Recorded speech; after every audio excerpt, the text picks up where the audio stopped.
Gel electrophoresis is a technique used to separate DNA fragments or other macromolecules such as RNA and proteins based on their size and charge.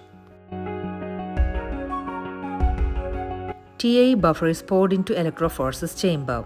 Cloth wick connects support medium with buffer to complete the circuit. Agarose gel. To make agarose gel, agarose is added to TAE buffer. Then the agarose TAE solution is heated to dissolve the agarose. The agarose TAE solution is poured into a casting tray. Once the gel solution has cooled down and solidified, creates a gel slab with a row of wells at the top. Add loading dye to the DNA samples. Loading dye gives color to the sample.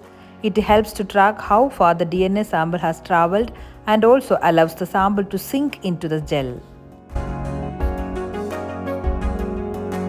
The solid gel is placed into a chamber filled with TAE buffer. The gel is positioned so that the chamber wells are closest to the negative electrode of the chamber. The DNA sample is loaded into the wells in the gel. Turning on the power supply sets up the electric field, and the negatively charged DNA samples will start to migrate through the gel towards the anode. When the gel is running, the dye migrates with the sample. They allow the user to see where their colorless sample is. Once the blue dye in the DNA sample has migrated through the gel far enough, the power supply is turned off. And the gel is removed and placed into an Ethidium Bromide solution. As DNA is colorless and not visible to the naked eye, an intercalating dye such as Ethidium Bromide is incorporated in the gel during setting. This binds the DNA and fluoresces under UV light, allowing the DNA fragments to be visualized.